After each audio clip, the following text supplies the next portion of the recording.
Welcome into another edition of That's Deep. I'm Tommy Z, joined as always by Johnny Bravo. Breaking down UFC Vancouver this week. We've got a lot of Canadian fighters on the card. Again, we kind of have a lot of, some fights where not so trustworthy fighters, but we'll pick through all that and hopefully get onto some winners this week. Johnny, how you feeling? How'd you do last week? I wasn't on the show with you guys. How you feeling coming Feeling good. Feeling good. Duke Bronx got the job done. That was a Yes, big sir. position for me, so that was great. And yeah, I'm actually this card is pretty good. I think it's an interesting card. It should be a Good. fun one. Got the Canadian You- crowd, so that'll be fun. A lot of Canadian fighters. Be a good Yeah. one. All right, let's jump right into it here. First fight of the night is in the women's bantamweight division. We got Melissa Croden making her UFC debut, taking on Tainara Lisboa. Lisboa, we have seen a little bit of her in the UFC, not too much. Croden, she's got a pretty, relatively impressive record coming in to this one. But what are your thoughts on this one? Yeah, Croden making her debut. The tape on her, she looks pretty decent. Pressure fighter, walks forward, good volume. She's kind of a finisher. Most of these girls, she's getting out of there. Good work in the clinch, good knees. Yeah, she has grappling if she needs it. I mean, she looks, pretty decent. But the level of competition she was facing wasn't the greatest. But yeah, she's getting the job done. She did have a good fight against who was it? Yeah, Cavalcante, who was in the U. Yeah, Cavalcante. She went 5 rounds with her, made a decent showing of herself in that fight. She looks pretty decent. And then, with Lisboa, I guess she's a decent striker. She has some grappling in her back pocket if she needs it. She showed that in the Reina Oliveira fight, who we'll talk about later. But yeah, she had a big slip up. Luana Santos pretty much came out and dominated her in her last fight. She had taken 2 years off before that fight. So, and then she comes back and she just did not look very good at all. Yeah, low levels in women's MMA. This fight is a pick'em. So, I don't know. I kind of like what I see from Croden: the forward pressure, the clinch work, the wrestling upside. Making her debut. She's Canadian too, so. I don't know. She didn't have to go through the contender series or anything. They just signed her right in. So that's interesting. So I don't know. I'm going to lean Croden here. Gets the job done. Just the pressure and pace, forward pressure, volume, and maybe mix in a takedown here because I think Lisboa can be taken down. So yeah, I'm going to lean with Croden here, getting the job done in her debut. Yeah, I'm right there with you. I like the pressure that she fights with. She's got some pretty good size. Which doesn't hurt when you're trying to push forward and grapple. Her size kind of reminds me of Carly Judice a little bit. Like her, just the size. Maybe not the style of the fight, but just like kind of the size. Yeah, I agree. And I just think, obviously the debut, it always is kind of a little bit sketchy, but the pressure, Lisboa, we have seen her get taken down, and she's been controlled on the ground. She's been taken down multiple times, so there's definitely a path. Lisboa's she's got good striking. It's not like the greatest in the world, and the fact that Croden fought Cavalcanti on the regional scene, it's always nice to see fighters who have fought somebody with the UFC level. So that, that's kind of a good thing to see. She went 5 rounds in that one, didn't win. But, Cavalcanti's been on a nice little roll herself. So it's not like she was just somebody that was in the UFC and didn't, do anything. She looks all right. So, yeah, I like Croden. I think if she gets the grappling going and just the pressure, she's got a chance to find a finish. But, if she has to, fight 3 rounds, I'm pretty confident she's going to be able to do that. And you just kind of hope the debuting jitters don't get to her and the home, crowd, just a lot going on. that can weigh on a fighter. But if everything goes according to plan, I think she probably finds a way to get it done. Yep. All right, we move right along here to a middleweight fight, and I got to get it up. There we go. Got a middleweight matchup between Azamat Bakoev taking on Yusri Balgaru, if I think that's how you say his last name, Balgaru. Bakoev is a guy, he's a finisher, strong start, fast starter. Belarus is kind of a, he's a good kickboxer, kind of patient, looks to counter strike. So it'll be a bit of a clash of styles here. What are your thoughts on this one? Yeah, Bill Gruey here. He's a big guy, 6'5", pretty credentialed glory kickboxer. Fought Izzy twice, lost to Izzy twice. Fought Pereira 3 times, lost to him twice. Actually beat Pereira 1 time. So that's an interesting to see. But he's actually now training with Glover and Alex at their gym in Connecticut. So yeah. He's at a good gym, but this Contender Series fight, it didn't really impress me. I remember betting him, and the guy just didn't really go. Like, it was kind of just, he got the finish, but he wasn't really pressing the action. The guy he was fighting was just completely cooked, and he didn't go for the kill. He didn't look too good in that fight, but he gets his contract here. He comes in. And I don't know if he can keep it on the feet and keep it at range. He's got good kickboxing, good striking, and he's got power. But, I don't know if he could keep it on the grappling is where I think there's going to be a big advantage here for Bakoev. But, Bakoev, we haven't really, he's come in and just pretty much just fucking starched guys, since coming into the UFC, Zach Reese, he took him down absolutely. He just smashed him. He's shown, that he's got power in his hands, and he's a really, strong wrestler, starch dry and loader.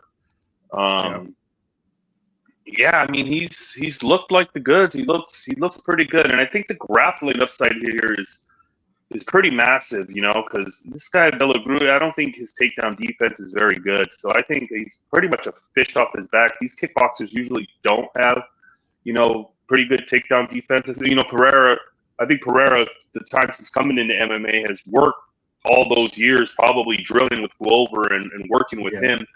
Could Belagru made those same, improvements? I'm not so sure so quick.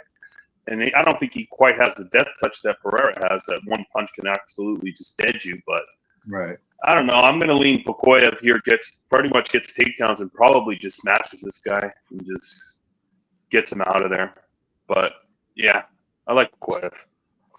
Yeah, I agree. I think he's got the more well-rounded skill set. He does have, that early finishing upside.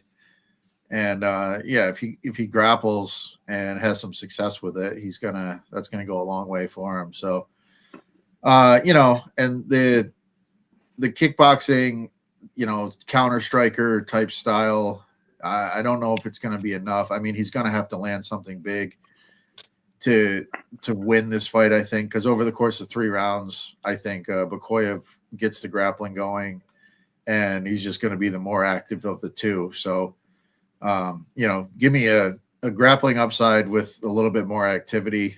9 times out of 10, that's where I'm going to go. So, yeah, I'm right there with you with Bakoev. Yep. All right. Next fight is in the women's strawweight division. We got Stephanie Luciano taking on Ravina Oliveira. And Oliveira has been off for right around 2 years, I believe. Luciano, she's shown some decent skills in the UFC. She's a solid striker. She can be taken down, but she's landed some takedowns of her own as well. This is one of those ones where it's still some question marks with both fighters.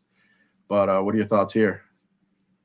Yeah, I think Luciano, she's decent. I like the the volume and output and the pressure she applies. She walks forward. She throws good volume. She can crack. She's decent. She's pretty good on the feet. I like her striking and her output, but like you said, the takedown defense is, I don't think it's that great. You know, it's maybe hopefully she's been working on that part of her game, but yeah, she can be taken down and held down, which is something you don't like to see. You know, and I don't know if her offensive grappling is that great either. I think she's more of a pretty much just a kickboxer striker kind of fighter. So yeah, that's going to be the game plan here, and I think she has a pretty decent advantage on the feet. I mean, Oliveira is.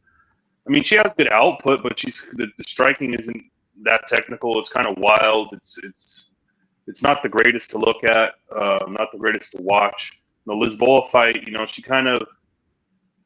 I mean, it wasn't the greatest performance. It's like she got takedowns in that fight, but she was not able to hold Lisboa down. So it's kind of like I don't know. Could she take her down and hold her down? I could see that being a path for her, but I mean, I don't know. She's been off 2 years, so we don't know. These fighters, they've been off for so long. Maybe they've been making improvements in their game. I'm not too sure, you know, why she was off for 2 years. I don't really know why she's been off, but yeah, she could have been in the gym just working on things and drilling and getting better. But yeah, I don't know if she's UFC level. And Luciano is. I like the pace and pressure. You know, she's like minus 300, 350. I mean, I don't really like that, but I'm going to pick her to win and probably by decision. But yeah, I don't know if this fight might not be seeing my money. Yeah, it's a tough one. I mean, that money line is pretty wide.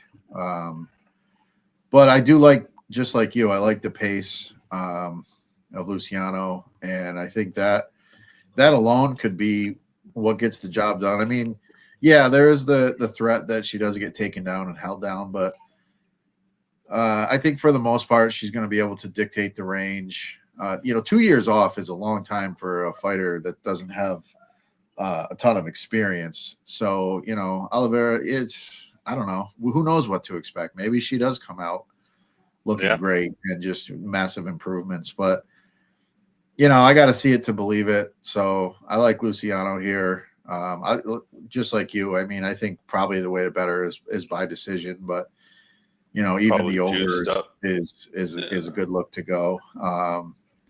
So yeah, yeah, of course, right. So you know, better by decision, and it is what it is. But again, like you're not even getting great odds on that, so it might be just might be worth just staying off this one.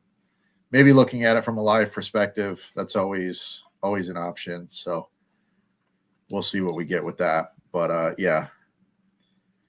All right, next fight on the card should be a fun one. Got Drew Dober taking on Kyle Prepolek, lightweight bout. Prepolek is a guy that, you know, he fought in the UFC 5 or 6 years ago, went 0-2.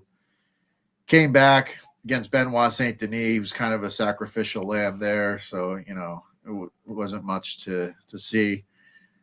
Taking on Drew Dober, though, he's on a 4-fight losing streak. He's fought some really tough guys, really heavy hitters, so it's tough to really fault him too much. But it is always concerning as a guy that, you know, had an iron chin for so long, starts taking a couple TKO losses.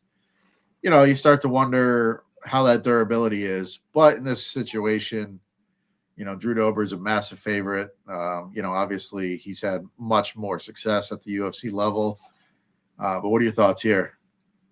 Yeah, this should be a pretty decent one. This should be just pure violence here. I mean, almost every Drew Dober fight is, you know, and he's been on a pretty rough run, man. It's kind of tough to watch, man. He's been taking a lot of damage. That I think the chin. My worry is his main thing was his durability and his ability to take a punch. And the chin is, I don't know. The chin might be gone, man. He's getting older. He's going through all these wars. You know, taking all that damage. Eventually, your durability just goes out of the window, kind of. You know, and he's taking a lot of damage. That Gene Silva fight, he didn't get knocked out, but he absolutely got pummeled, and then Favola, I think was the one that initially just absolutely destroyed, probably cracked the chin. That was the first time I think we've actually really seen Dober's chin get really, really cracked, and then Manuel Torres, starches him once, and the Moicano fight, just not great looks, you know what I mean? It's a lot of damage taken and to an older fighter, but he's a dog. He'll go in there and he'll scrap, he's got power in his hands. He's always live to catch you and put you out. But yeah, I mean, and then, Prepolek is kind of, he came in against Benoit, but I mean, he had like some success against Benoit. He didn't just get absolutely ran over in that fight. He kind of fought like Dylan, like on the feet. He kind of was hanging with Benoit on the feet until Benoit got him down and subbed him. You know what I mean? He's never been knocked out. He's never been, I don't know. Dober's a massive favorite, but do you feel comfortable laying minus 500 on Drew Dober? No, but I mean, Prepolek, I mean, do I want to back Prepolek as a dog? Probably not. You know what I mean? Probably maybe an under here. Maybe bet the under 1.5 or put the under 2.5 in a parlay. I haven't looked at the numbers yet, but yeah, probably violence here and just sit back and enjoy. But yeah, I mean, I'm going to pick Dober to probably land that kill shot, but the confidence, I mean, I can't minus 500. I mean, the KO is probably going to be minus 200 or something like that, maybe more. So I don't know. I just see violence in this fight, and I see someone going down, whoever it is. Yeah, I agree. I do think though that Dober is the better fight. I mean, there's a reason why he is the favorite. The sizable favorite that he is. I just think he's much better at this level. He's going to be able to get some shots off. And, Prepolek, he did show a decent showing against St. Denis on the feet, but I don't know. I mean, I feel like St. Denis he's come back to earth a little bit. He's obviously, his grappling is very strong, and that's going to kind of be his path to most victories, and that's what he leaned on in that fight. But I think Dober still has a little bit of something in the tank. I mean, you go back the one, obviously his last one, he got beat pretty quick, and that was not a good look. But like the Moicano fight, I was on Moicano in that fight, and I actually was kind of nervous because when it was on the feet later in that fight, it felt like Dober had some momentum going, and Moicano had to take him down and had to keep that fight grounded. In the Gene Silva fight, he did take a bit of a beating in that one. Ended on a TKO, so it's not like he got finished. He got knocked out or anything like that. But yeah, I mean, it was a cut, but I mean, he definitely took some damage in that one. So last couple fights, he's really taken some damage, which is not great to see. But I do think he's faster. I still think his chin's going to hold up enough. I don't think Prepolek has, the killer knockout power to really worry about. But, when that chin goes, it goes. So this could be it, But as of right now, I still think Drew Dober is the much better fighter. I mean, Drew Dober, like he hasn't been a wrestler in the UFC, but he does have the ability to wrestle, and I wouldn't be shocked if he landed a couple takedowns in this one. Kind of fought a little bit smarter, but overall, I think Dober is the better fighter. Dober is the rightful favorite here, and I think by the end of it, he gets his hand raised, and I could see him being the first guy to finish Prepolek. But we shall see. Well, finish him with strikes. Knockout. Yeah. But we'll see. All right. Next fight on the card is I'm curious to hear your thoughts on this one, because this, to me, it's just a bit of a shit show. We got Danny Barlow taking on Jordan Santos. Barlow, long, rangy striker. He's got a good jab. But man, I don't think too highly of him. And then Santos, he put on a decent showing against Ozzy Diaz, put up a lot of volume, but still lost to Ozzy Diaz. So that's a tough look. But yeah, I don't know. I don't know what to make of this one. What are your thoughts? What are your thoughts here? Yeah, Danny left hand to God Barlow. I was high on the guy, and then he's kind of, I don't know. The performances, I was high on him coming into the UFC. I really liked his power and his skill set and his striking. But the performances have just they haven't been too great. You know what I mean? Last fight, I mean, he gets absolutely nuked by Patterson, which is something you don't like to see. Yeah. He's moving up here too. It's 185, right? So he's moving up in weight for this one, first time at 185. Yeah, and it's just really, really low output. He's a sniper though. He'll sit back and he'll look, and he has power. So interested to see how much it translates to 185. See, you know what I mean?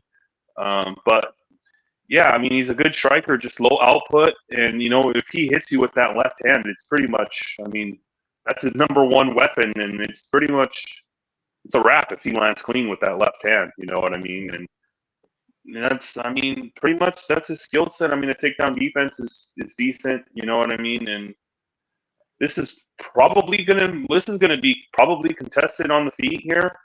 Santos kind of, I mean, we've seen him in the Ozzy Diaz fight. I mean, he put out a lot of output, but really no power behind anything, which was not, I mean, no power at all, just a lot of output. Yeah. And he kind of gassed, and he won the first round pretty handedly, and then kind of just, I mean, his gas tank kind of just let him down after that first round. He kind of fell off a cliff, and, Diaz was able to take over and win that fight, So, I mean, the output is what I like. That could be kind of a path for him here to get a win. Would just be to throw the volume and stay away from that left hand, or maybe Barlow's power doesn't translate to 185 as much as it was at 170. But I'm going to lean that Barlow is just a sniper, way more technical, and he's able to land that left hand and catch Santos on the chin. But not a lot of confidence here. I mean, Barlow's a big favorite. I don't know if he should be this big of a favorite. Right. Money line, I would probably take a dog shot on Santos, but ultimately, I think Barlow probably catches him and puts him out. So I'll probably be looking at the Barlow KO here. Yeah, that's probably the best way to go. I mean, you talk about him moving up. I mean, maybe that helps with the output. He's not cutting the weight to get down to 170. Something we see that sometimes guys just cut too much weight and they just don't have a lot of output because they don't really have the energy. So yeah, there's that chance that he, the move up might be beneficial to him. Maybe not long term. I mean, there's some bad dudes at 185 that can crack and can be a real problem. But that might not be the situation here with Santos. So Santos doesn't seem to have the power to hurt him. And Barlow could just outpoint him. I mean, he could just land that jab and just keep him at range. And then at some point, Santos does get tired late in the fight. You could see that KO. I mean, that's more than possible. I mean, that's the way I would bet it. I mean, I'm not going to bet Danny Barlow at a big money line price probably ever, unless I see some crazy things changing. But yeah, maybe the move up maybe helps the output. I do think he probably can control the range, and then get later into the fight, he can find that left hand. So yeah, I'm with you on Barlow. Obviously not a guy that I can have a whole ton of confidence in. I mean, his wins in the UFC are not the most impressive, but he's shown a good skill set, and if he can just kind of put it all together, he could put He on a good lands show. that left hand, it's probably good night. Yeah. So hopefully that's the case. I mean, if I'm betting this fight, that's the way I'm betting it. So hopefully that's the way it goes. All right, moving right along. This one's actually a pretty interesting one here too. In the flyweight division, we got Bruno Silva taking on Hang Sung Park. Silva's another guy coming off, he's taken a lot of damage in recent fights. That Josh Van fight was pretty brutal. He got dropped 3 times. He ended up getting finished very late in that fight. But, it is Josh Van, so it's a high-level competition guy. He's fought some tough guys. In Hang Sung Park, he's looked good. I mean, he's shown to be a finisher. He's got good submissions. Got kind of, level checked, against, what's his name? Tyra. And, coming back to earth here. Interesting one. Bruno Silva, he's a tough guy. He's very well rounded. Park looks like he's a decent up and comer. What are your thoughts here? Yeah, this is kind of an interesting one. Bruno Silva, a big dog. He goes in there and he'll fight for you money. He has all the skills. He's got the BJJ. He's got the decent grappling. He's got the striking is pretty good. He's got decent power. I kind of like Bruno Silva. You know what I mean? He's just like you said. It's just the durability is kind of waning, but it's like he fought Josh Van, who's a cardio monster and is going to throw 1,000 punches. You know what I mean? And then he lost to Manel Kape. You know what I mean? Right. And then before that, I mean, Durden was kind of putting it on him, and then he absolutely just nuked Durden and put him to sleep. You know what I mean? The skill sets are there, man. He's got all the tools. It's just sometimes he's kind of flaky, and you can't really trust him. But this Park guy I'm not too high on this Park guy either. He's a road to UFC guy. He came into the UFC. Shannon Ross. Usually everybody puts Shannon Ross out with the first punch. It kind of took him a while to do that. You know what I mean? So it's that's not something you like to see. And then the Carlos Hernandez fight was I was on Hernandez in that fight, and it was kind of a disappointing performance from Hernandez. And yeah, Tatsuro Taira just levels ahead and just schooled this kid and just made him look silly out there. But I mean, I don't. The Park striking is not. It's not the worst. It's not the best. The power is not the greatest. I don't think he has very much power, so I don't know if he could hurt Bruno here. But he has grappling. I think his grappling game is pretty decent. But Park's chin is also worrisome. He's kind of been dropped in a lot of his fights, and hurt. Road to the UFC, he was hurt multiple times. I think Tyra dropped him too as well.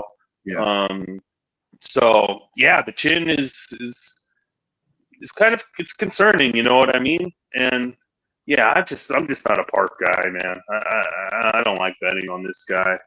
I'm gonna probably take maybe a little shot on Bruno Silva here as the big dog.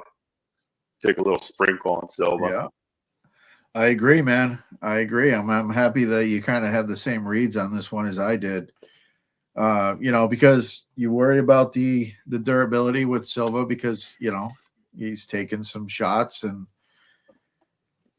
again, that can wear on you. But when you look at this kid, Park, he's also, he's been dropped in 3 of 6 fights, under the UFC banner. So I don't think his chin is the greatest either. And I don't really know how good he is. And I know Bruno Silva is really good. And you got to really put him out to get him out of the fight. So I like the dog shot here myself. I think Bruno Silva is, he's going to fight for your money, like you said. And he's fought the higher level competition, over the course of his UFC career. And, Josh Van is Josh Van, man. He would run through Park. So yeah, and I think Kape would probably start Park too. So. Right, exactly. So it's tough to really hold it against him. Obviously, taking that damage. If he was fighting somebody else, I think I might be a little bit more worried. But when you got a guy that's most of his finishes come in the grappling realm, or at least a lot of his finishes come in the grappling realm. You know, I think Bruno Silva's he's a very good grappler. You know, trains with Henry Cejudo. I just think he's got a very well-rounded skill set. He's run into some roadblocks, but overall, I don't think he's done by any stretch, and I think he's tough as nails. So, yeah, I'm right there with you. I'll take the dog shot here. All right, our next fight is another good one. Got a bantamweight bout between Charles Jourdain and Davy Grant. Davy Grant, the old man that just keeps hanging around and beating prospects, and just he's a tough out every time. Jourdain, you know, Canadian guy, so he's going to have the crowd on his side. He's got a very well-rounded skill set. He's dangerous on the feet. He's very fast. He's got some sneaky subs. This one, I expect to be a pretty good war. What are your thoughts here? Oh man, this is a tough one for me, man. I love Davy Grant, man. He's been good, man. He's a junkyard dog, man. He fights for your fucking money. He's always a dog, and most of the time he comes through. Good striking, good output. Absolutely schooled Damon Blackshear in his last fight, you know, and he's on a nice little run here. I think he's on like a 3-fight winning streak. Before that, the Daniel Marcos fight, he was absolutely robbed in that fight. He should have won that fight, you know, and this guy's just a dog, man. He'll go out there, he'll scrap for your money. He's well-rounded, good cardio. Good striking, good grappler. He's well-rounded, you know. But the thing is, he is getting up there in age, you know. And it's like, at what point do you fall off that cliff? You know what I mean? What point do you hit that roadblock? You know what I mean? Because at some point, it's bound to come. You know what I mean? It's just when, you know. He's been schooling these guys like Luis Mocha, Damon Blackshear, and the performances have been good, and he's been getting the job done. But Jourdain, he's been off a while here. I don't know how long it's been. I think it's been like maybe 11 months he's been off. So that's he moved down in his previous fight.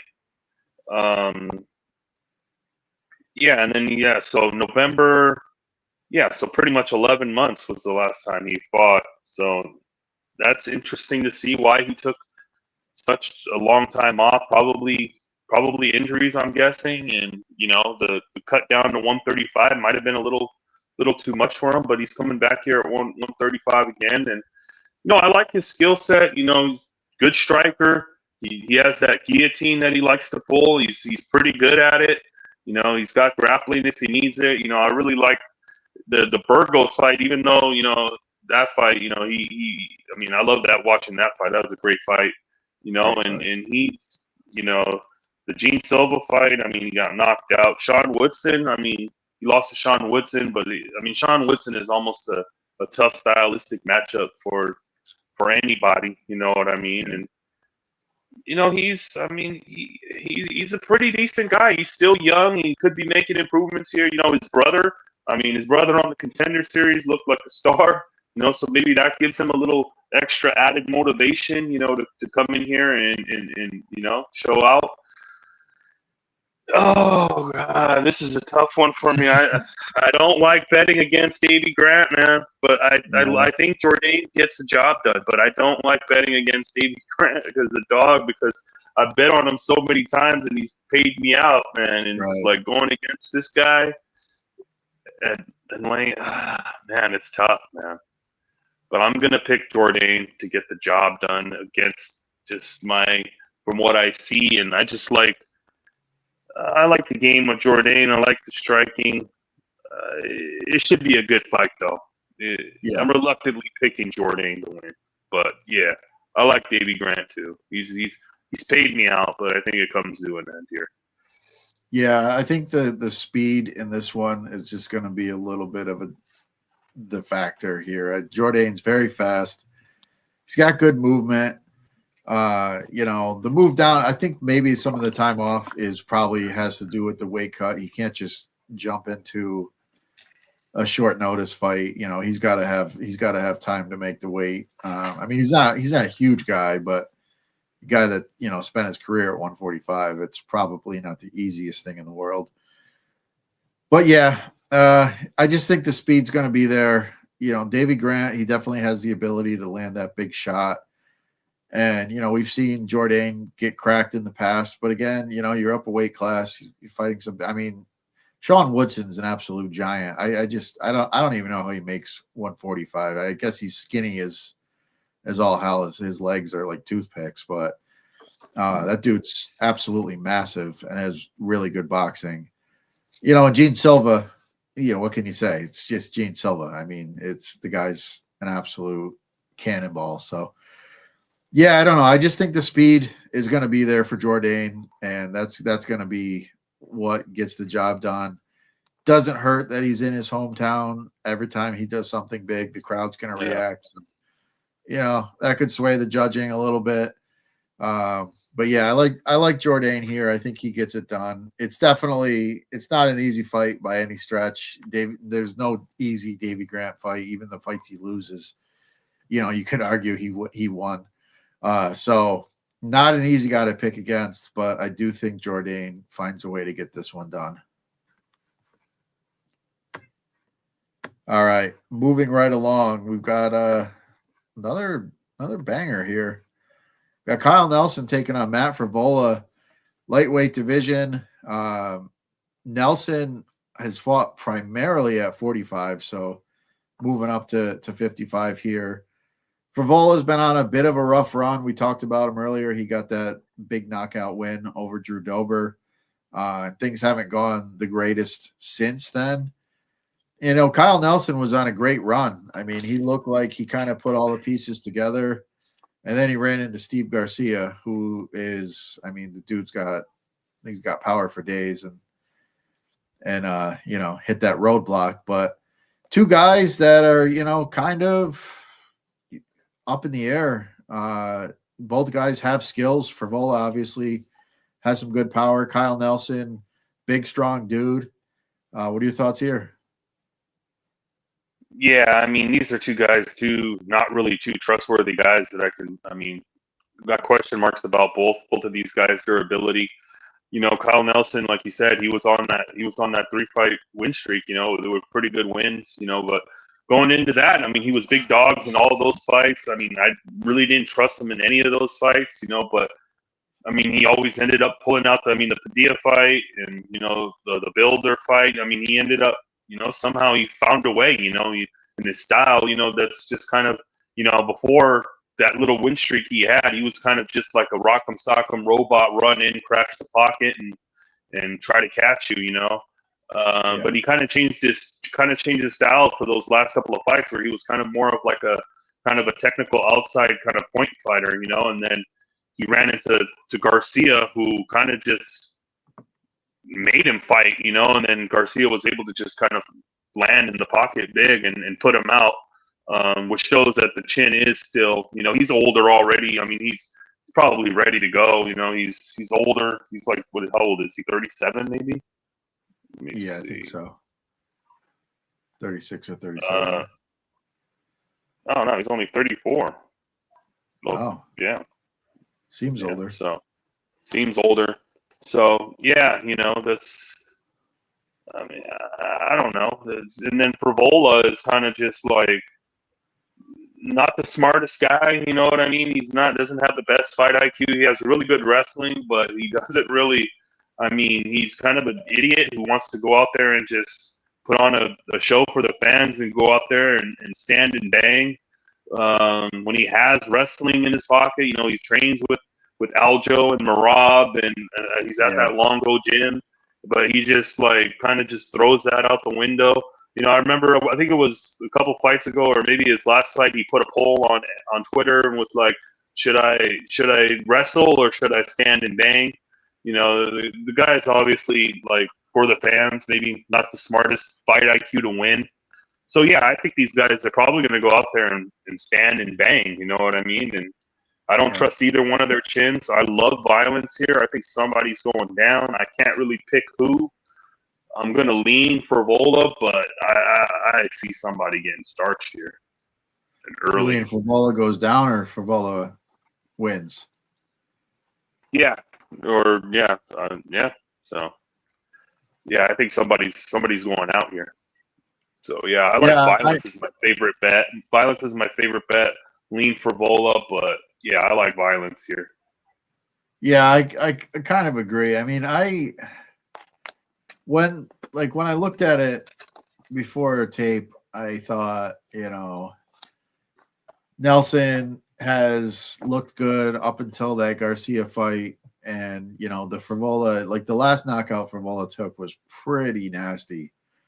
So that was a tough one to see. But Nelson doesn't necessarily have that like one hitter quitter type power. I mean, he definitely can crack. Um, but, I think of the two, Frivola has the more power. And both Got guys 6 can be knocked knockouts. out. What's that? He's got 6 knockouts.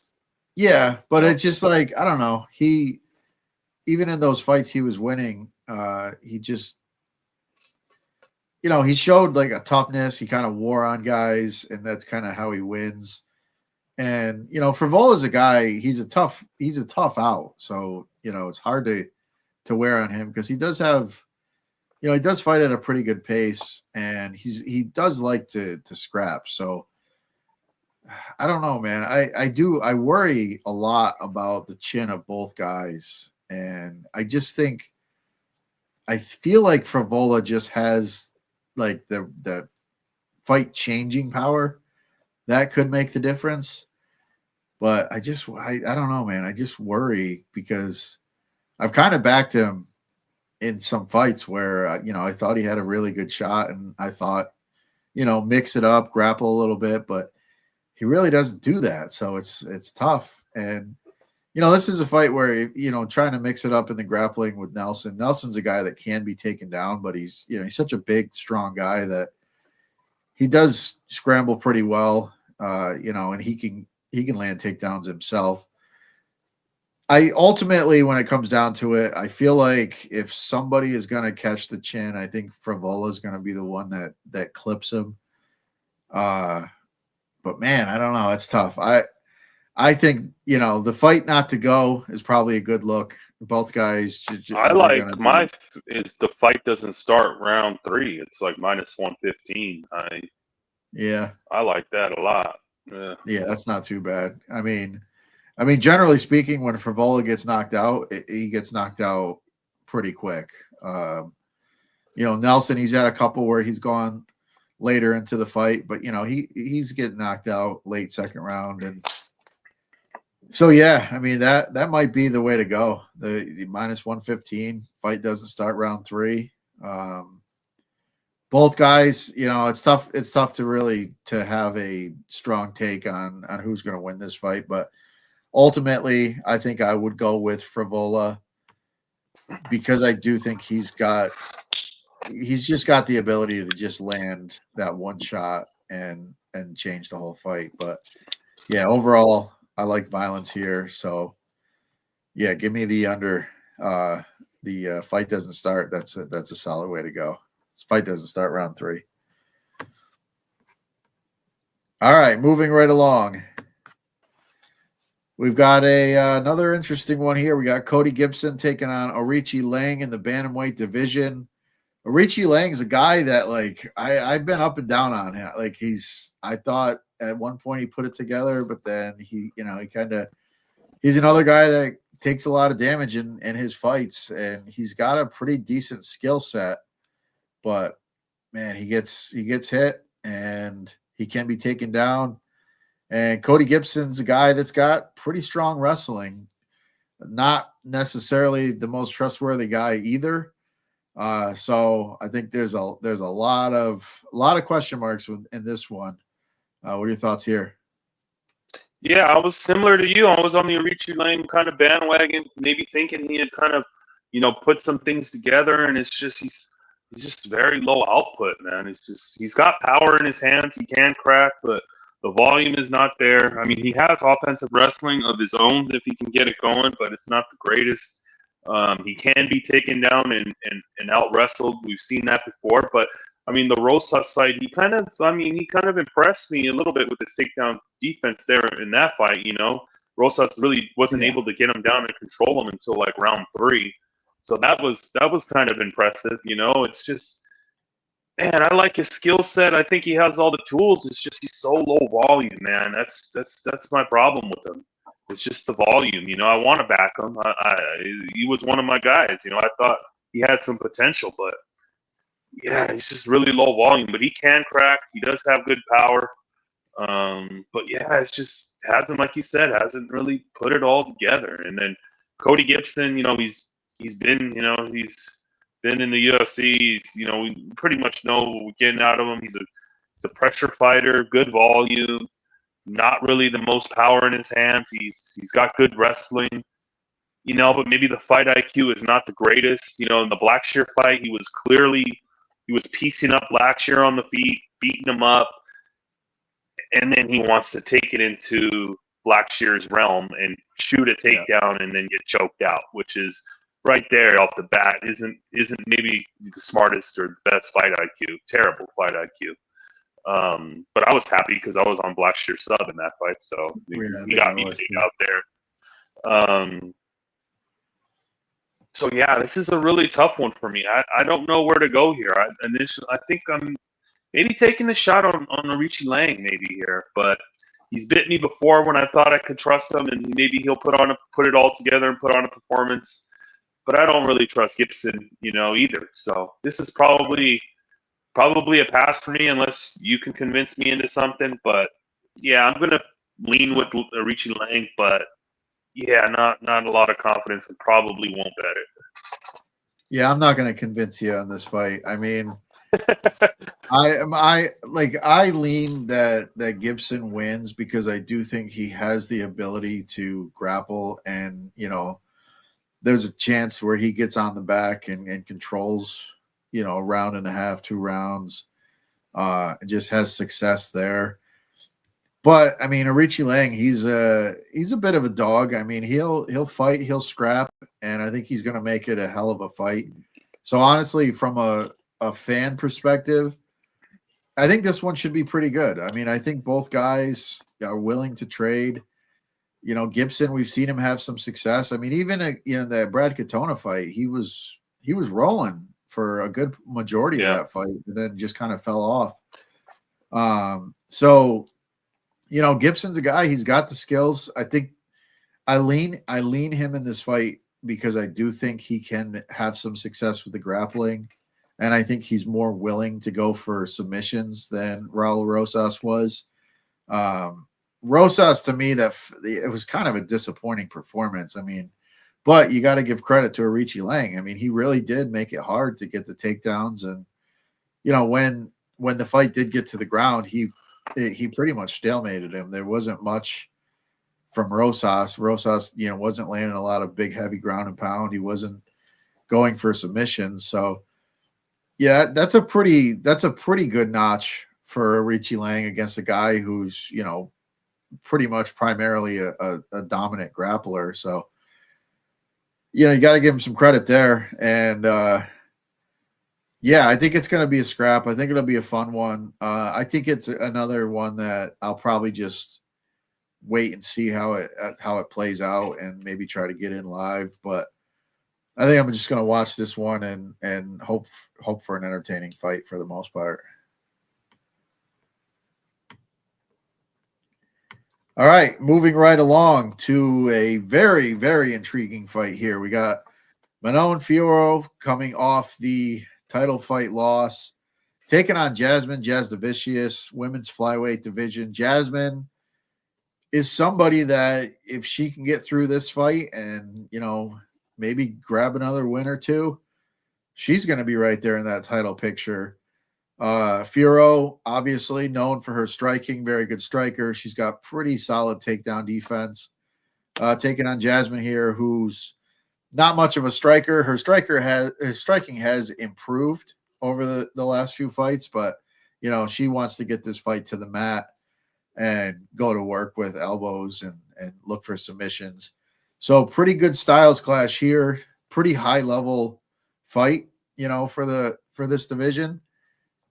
A lot can change in the division with this fight. What are your thoughts here? Yeah, I mean, if Jasmine wins this, I mean, she's probably next. The run she's on, she's probably next for a title. And Manon. I mean, it was a rough in that.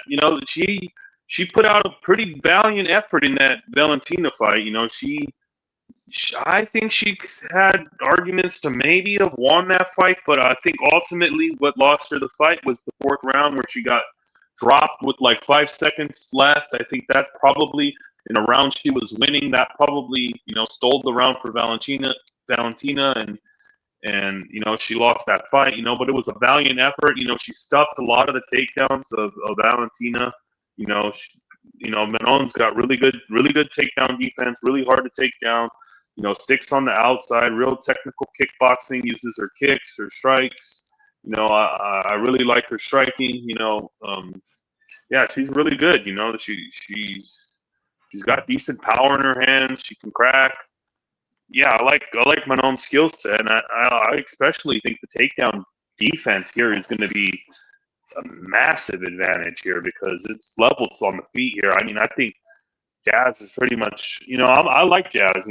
She's on a nice run. I like her as a fighter. I like her interviews. She seems like a cool person, but the striking on the feet, not the greatest. And she's gonna want to try to get takedowns here. And if she can't get takedowns, I have a real concern of her winning this fight. I could see this being just Manon just schooling her on the feet for 3 rounds, and Jazz not being able to get the takedowns going and just getting pieced up here. You know what I mean?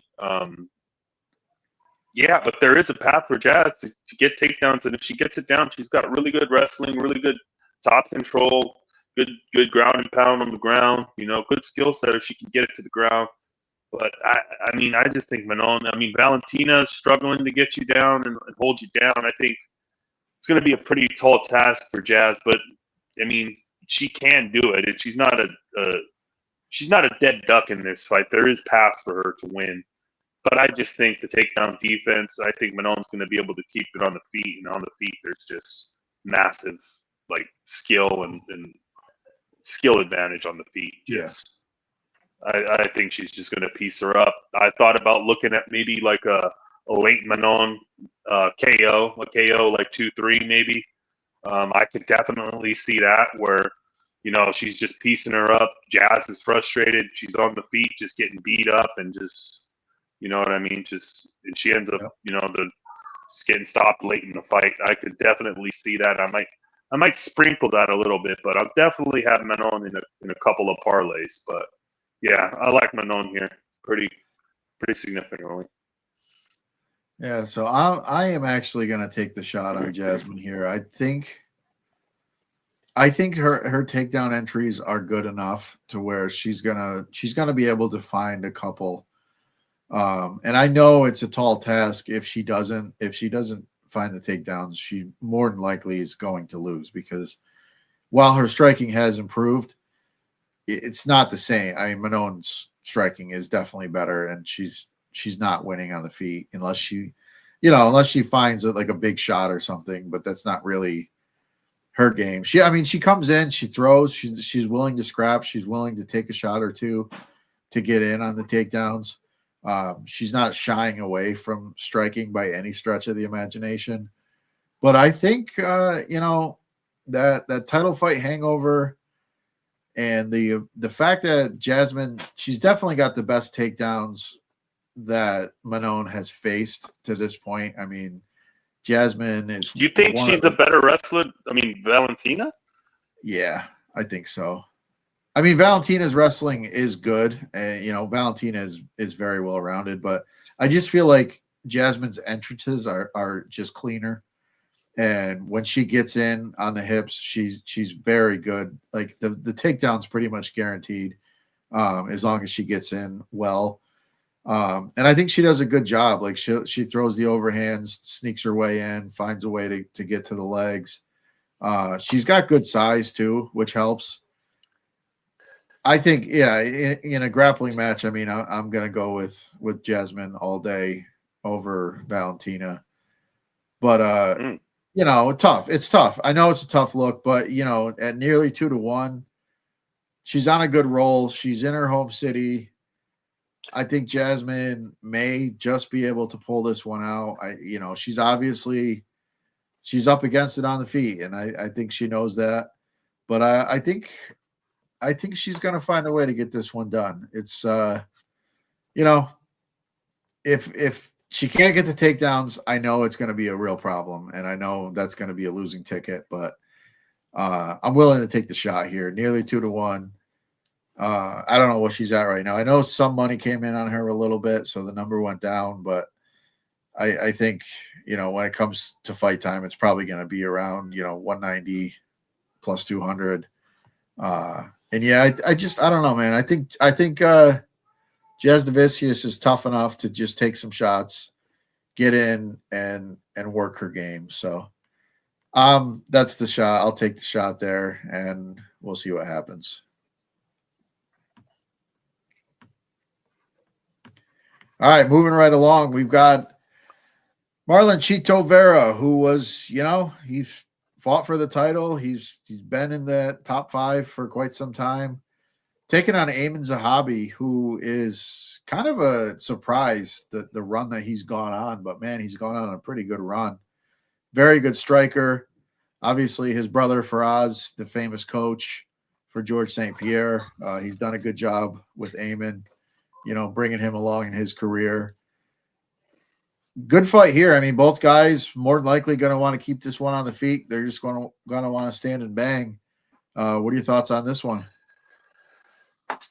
Yeah, this is an interesting one. Cheeto has just, he's looked pretty, dreadful in his last couple of fights. The O'Malley fight, he pretty much stood there and got beat like a drum, and the Figgy fight, he gets dropped in that fight. We never see Cheeto hurt and dropped, and somehow, Figgy was able to hurt and drop him, and it's just the output is just not there. It's just he's always a slow starter. That's always his thing, was starting slow and then building into fights. He turns it on. That's why kind of he's more of a better kind of 5-round fighter.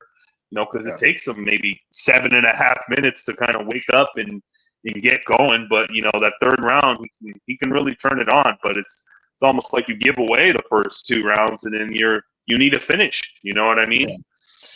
And he's been able to do that a few times, but it's like, man, is Cheeto really done? We know, he's a decently well-rounded guy.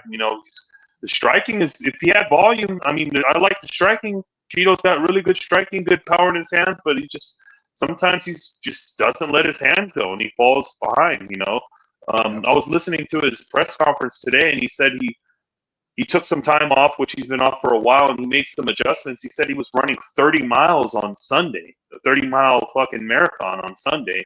Yeah. And, he said he cut that out, because it was just hurting his body and he was just getting, burnt out. So I don't know. He took some time off. Maybe he kind of rejuvenated and got everything going together, but I don't know. We know what Cheeto brings, to the table, and Amin, he's on a pretty good run. He kind of stepped away for a bit, and then he came back. And that Ricky Tercios fight, he kind of, since that fight, he kind of just, it's kind of been a career resurgence. Older guy came back. His brothers, the like you said, the legendary trainer, the GSP, and he's come back and the striking looks good. He's a technical kickboxer, well-rounded. Always seems to have good game plans in the fights. He's surprised me. I thought he was done, but he's made some improvements at the older age and made adjustments in his fighting style. The Aldo fight was, he showed heart in that fight because Aldo, had him on the ropes, had him hurt, and then he was able to recover, come back, and then hurt Aldo himself, in that third round. Yeah. So that was impressive to me, just the heart and the spirit to come back, in that fight after being hurt by it, Aldo that bad. Yeah, man, I don't know, man. I'm a Cheeto guy, but it's like Yeah, me too. this guy might just be done, man. It might just, he just might be done. It's I don't know, man. I don't know what to think of Cheeto anymore. I think Zahabi's on a run right now. I think automatically you probably give Zahabi round one off the Right. bat. Cheeto throws that round away pretty much and just stares at you for 5 minutes. So it's always an uphill battle, man. Maybe take a maybe take a chance on a late Cheeto KO. Maybe, we've seen Zahabi hurt before. So like by Yeah. Aldo, maybe Cheeto finds him and is able to put him away late, like Aldo wasn't able to. But I don't know. I just think Zahabi's probably just technical and has a good game plan here and goes out there and probably executes it. Yeah, I like Zahabi here in Canada. Yeah. Yeah. Yeah, same. I Yeah. mean, it's like we've seen Cheeto obviously turn it on late in fights and, really put it on guys. But in all reality, a lot of those fights are guys that, Cheeto is a better striker than, and he just started too late. I can't sit here and say that he's a better striker than Eamon Zahabi. So it's going to be, if you give up that first round and then you've got to come back and, find a finish or win the last two rounds, that's a pretty tough task against a guy who's a very good striker and who has shown that, he can go long in fights and he is strong in third round. So it's not like that's just a guarantee that Cheeto's going to be able to turn it on and, outwork him the last two rounds. So yeah, it is really tough. I mean, Cheeto in 5-round fights, if he could just have some kind of, clause where he fights only 5-round fights, he'd be better off. But like in that Dominic Cruz fight, I thought he was losing that Dominic Cruz fight until right, like he caught him and head kicked him and knocked him out. He was probably dropped the first 3 rounds. So it's he was definitely losing that fight. And I was on Cheeto in that one, and I had given up. I was like, yep, he's not doing it this time. And he did. But again, like how long can you do that for? I mean, that fight was what, 4 years ago, 5 years ago. And Dominic Cruz at that point was kind of starting to go on his decline. He was cooked. Yeah, he was done. The Frankie Edgar fight, Frankie Edgar was putting it on him, and then he finishes Frankie, but Frankie's been finished a bunch of times, and yeah, it's tough. I mean, Zahabi, pretty high fight IQ. He's in his hometown, he's in his home country, so obviously he's going to have all the support. And I just think he's just going to be more technical, and Cheeto is going to have to find something big, which he could. I mean, we've seen Zahabi put out before. It's not like it's not possible. But Zahabi's just looked so good since that return. That Tercios fight, it wasn't the greatest of fights because Tercios was just kind of barking at him. But I think that was more frustration because he couldn't really hit him. So he was trying to do anything he could to get himself back. But since then, Zahabi's put on some really good performances. And, the Aldo fight, I know Aldo, obviously older in his career, but, he had just fought a strong 3 rounds against Batista, who, most people think he could have won that fight. He could have got that decision. So that's an impressive win. It's an impressive win, to say the least. And I think Zahabi just too technical, too smart in this one. And yeah, I think he finds a way. More than likely, this fight goes all 3 rounds. And so if you want to bet it, bet the overs. But yeah, I think Zahabi is the side here for sure. All right. We go from high fight IQ to low fight IQ. Our boy Kevin Holland taking on Mike Malott. Welterweight division. Very interesting fight here. I mean, Kevin Holland, not a guy I like to back. But as an underdog, it kind of it's always interesting. What are your thoughts on this one? I mean, Kevin Holland, man, is. I mean, I don't know even what to say. I mean, the last fight was just. It was absolutely pathetic performance. Just nothing. I mean, D-Rod. I mean, he was getting rocked by D-Rod, out grappled by D-Rod. Just looked. It was just a terrible performance. The guy is just such a big of a flake. You don't know what to expect out of him, whether he's coming in to fight. You don't know if he cares or not. That's a lot of the thing. You don't know if he cares. Sometimes you feel like he just going in there to collect a check. He doesn't really care. You know what I mean? It's this guy. I bet this guy so many times, and he's a good stylistic matchup. You think he's in favor, and he just seems to let you down. You know what I mean? Yeah, it's rough to get behind him, but he has all the skills. He has everything, but it's just he's not the smartest guy, man. He's flaky. You just can't trust him. You know what I mean? And then Malott, I'm not the highest on Malott really either. You know what I mean? He looked good in his last fight. He looked amazing. I was on the fucking Giles. was that? No, it wasn't Giles. It was well, that was his last fight. No. Magny? No, it was Radke. Oh, yeah, Radke. I took a shot on Radke in that fight, just because you seem a lot, not really trustworthy, but Radke fight, he looked really good. He impressed me in that fight, and then he looked in the Giles fight. He really didn't do much in that fight.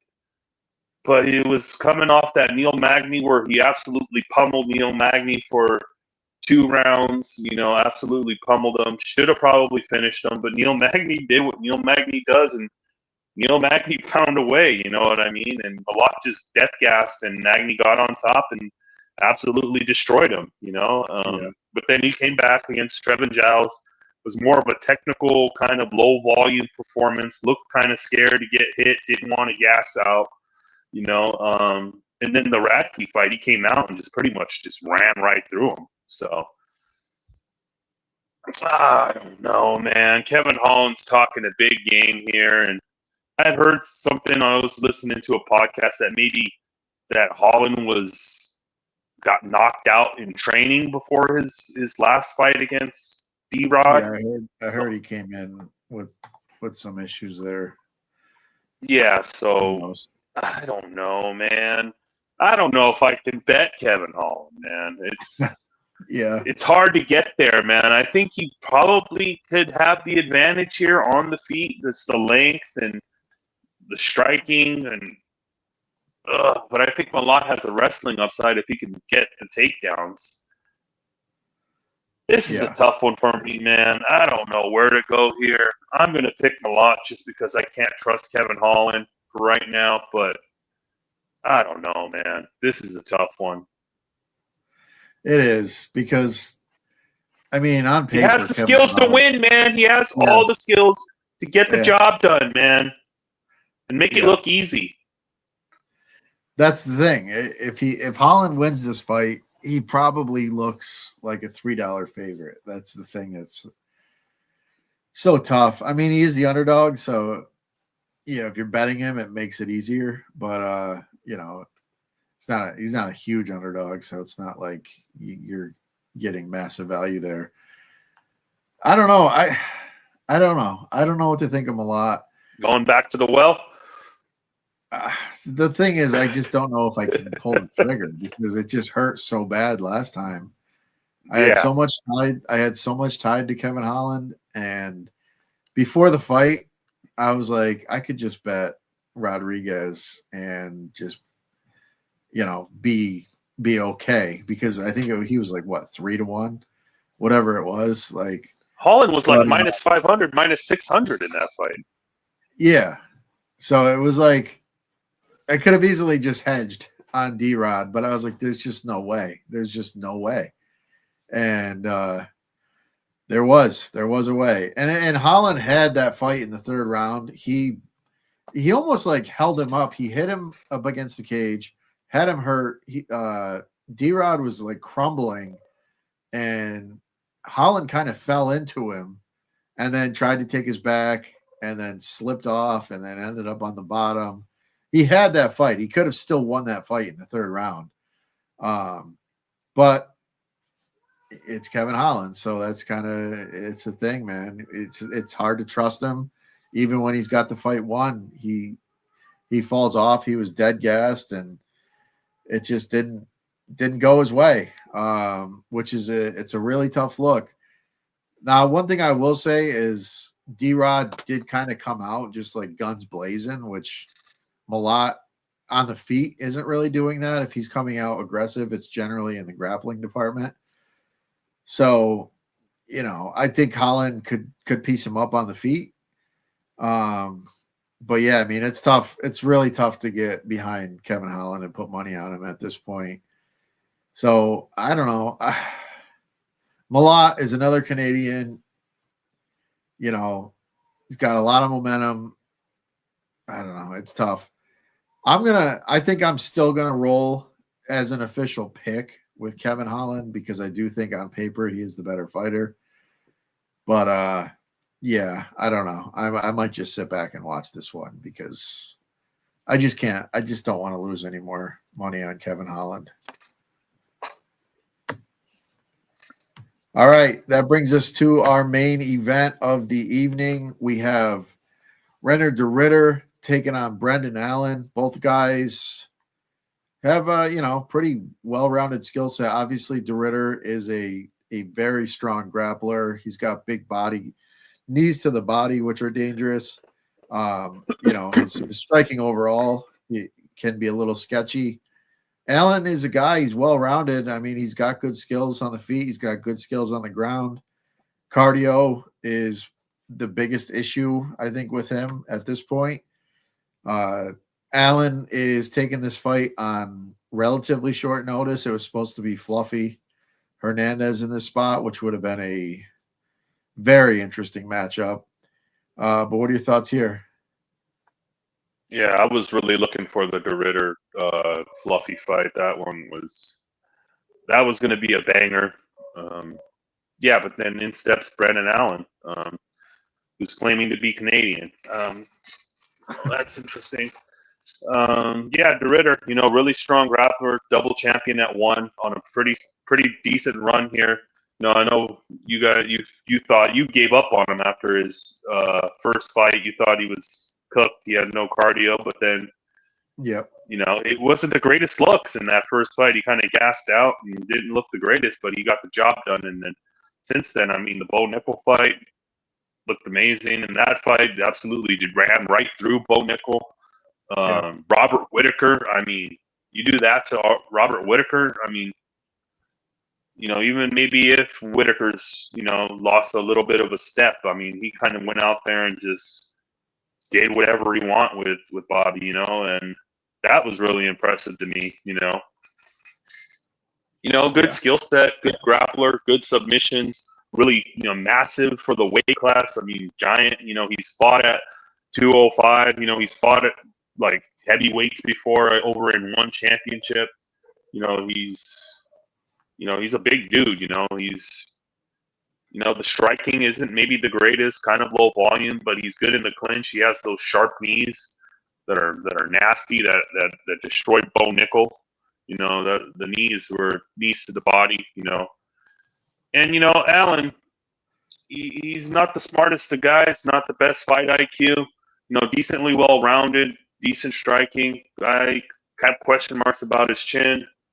The grappling is okay, but I don't think his fight IQ is the greatest. He kind of puts himself in bad positions, on the ground, which is something you don't like to see. Fluffy kind of just took advantage of him there on the ground, and he's just the fight IQ isn't the greatest. The cardio isn't the greatest. I'm not a big fan of Brendan Allen. Yeah, so I don't know. I just think RDR is just on a streak right now. I think he's He's red hot. He's got all the skills here. I think he can out-grapple Allen here and possibly get a submission here.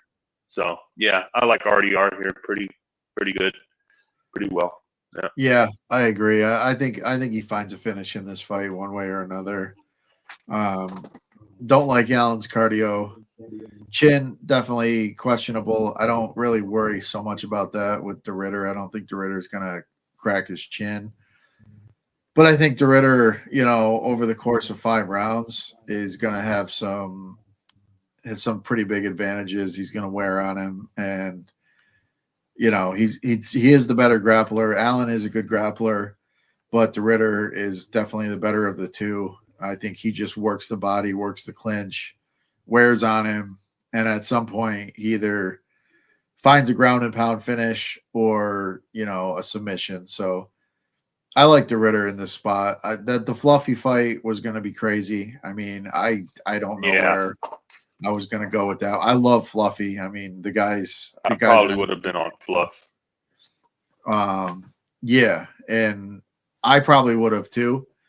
But definitely interesting. I mean, obviously, where has Fluffy been hurt? It's been to the body. DeRitter's got those big knees. That could have been a problem. But yeah, we'll maybe see that one down the road.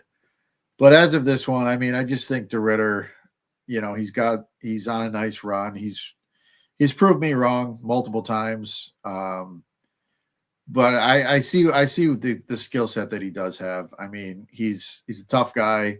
Whitaker did hurt him at one point in that fight, and he was able to fight through that. And, he just kind of proved a lot in that spot. Robert Whitaker, maybe not the same guy from 4 or 5 years ago, but he's still Robert Whitaker. He's still a real threat. And, yeah, I just think over the course of 5 rounds, DeRitter, after the first couple rounds even, I think DeRitter just smashes in this spot. So, yeah, I like DeRitter a lot here, and I think he finds a finish. All right, so that's it. 13 fights broken down. We will be live as always. There will be a live show for the NFL game tomorrow, and yeah, pretty much be live all weekend. Be live for the races. Be live for the fights. So tune in, and Johnny, I guess if you got anything else, let us know. If not, we'll just get out of here. No, that's it. We'll see you guys tomorrow, this weekend. That's it. All right, guys. We will see you this weekend. Thanks for tuning in. Give us a like, give us a share, and we will see you this weekend. Good luck, and we're out. Laters.